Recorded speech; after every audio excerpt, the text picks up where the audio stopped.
சீரியல்களின் full எபிசோடுகளை Sun டிவியில் ஒளிபரப்பான உடனே எக்ஸ்க்ளூசிவாக சன் நெக்ஸ்டில் மட்டும் ஃப்ரீயா பாருங்கள். இப்பெல்லாம் அடிக்கடி தாக எடுக்குதுமா.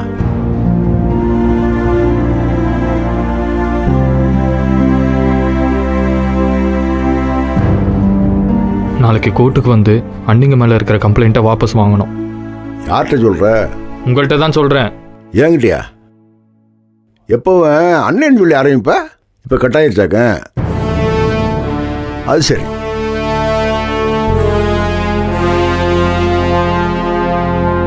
அப்புறம் ஏன் பொண்ணை காணோம்னு நான் கம்ப்ளைண்ட் கொடுத்துருக்கேன். அதை எதுக்கு வாபஸ் வாங்கணும் நானு? அவங்க தான் எந்த தப்பும் பண்ணலையே. அவங்கன்னா யார் யாருப்பா? ரேணுகா, நந்தினி, ஜனனி, அண்ணி. அண்ணின்னா அது யாரு? உங்க பொண்டாட்டி தான். ஓ, ஏன் பொண்டாட்டி தானே? அதுல ஒன்றும் உங்களுக்கு சந்தேகம் இல்லையா? ஏன் பொண்டாட்டி ஏன் பிள்ளைய எங்கேயும் ஒழிச்சு வச்சுக்கிட்டு நாடகம் மாறுறான்னு கம்ப்ளைண்ட் கொடுத்துருக்கேன். அதுல உங்களுக்கு என்ன பிரச்சனை? ஓ, உங்க பொண்டாட்டி மாதிரி கூட போயிருக்காங்களா? அதுக்கு நான் காரணம் இல்லப்பா.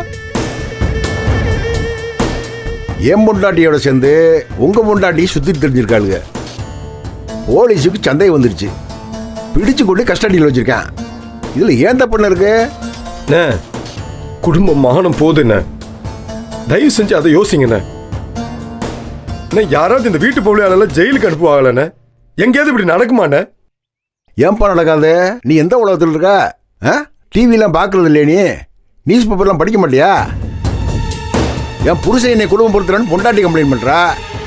பொண்டாட்டி நடத்த சரியில்லைன்னு புருஷன் கம்ப்ளைண்ட் பண்ணுறேன். காதலையே கொள்றேன். அன்னி குழந்தனை கொள்றா. குழந்தை மச்சினிச்சியை கொள்றேன்.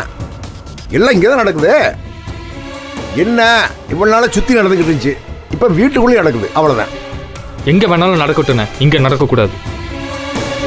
நம்ம வீட்டு பொம்பளைங்க எல்லாம் போலீஸ் அடிக்கிற அளவுக்கு போயிட்டாங்கண்ணே. என்னடா சொல்ற? அம்மா, அதெல்லாம் ஒன்றும் இல்லை. உன்னை அவங்க பக்கம் இழுக்கிறதுக்கு நாடகம் மாறுறாங்க. நீ ஒரு பக்கம்.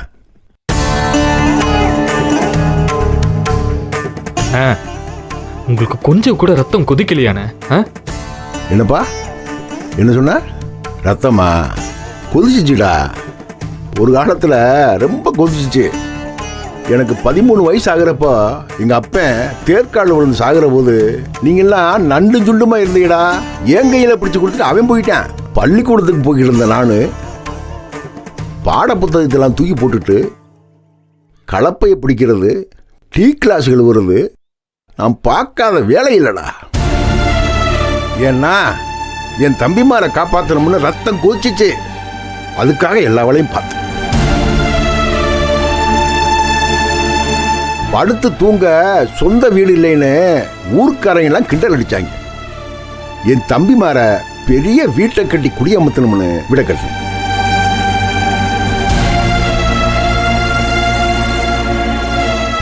எல்லா வசதியும் பண்ணி கொடுத்தேன், படிக்க வச்சேன், நல்ல துணிமணி வாங்கி கொடுத்தேன், ஆடம்பரமான வாழ்க்கை வாழ வச்சேன். எதனால? ரத்தம் கொதிச்சதுனால தான்டா. ஆனா இப்பவும் கொதிக்குதுப்பா. இவ்வளவும் பண்ண அண்ணனுக்கு எதிரா நீங்கெல்லாம் நிக்கிறீங்க பத்தீங்களா? அதை பார்க்கிற போது ரத்தம் கொதிக்குதுப்பா.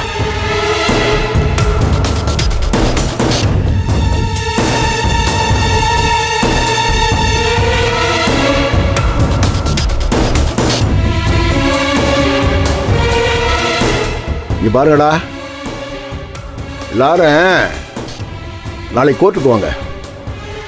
உங்க பொண்டாட்டி மாதிரி தப்பு இல்லைன்னா விட்டுற போறாங்க. அப்புறம் தலையில வச்சு கொண்டாடுங்க. ஒருவேளை இப்ப நான் சொன்ன மாதிரி அவங்கெல்லாம் வெளியே வந்து உங்களோட சேர்ந்து குடும்பம் நடத்துறீங்கன்னு வையே, சந்தோஷமா இருங்க. ஆனா நீங்க நாளைக்கு இந்த வீட்டுக்கு வர்ற போது ஒரு பெரிய விஷயத்தை சொல்ல போறேன்.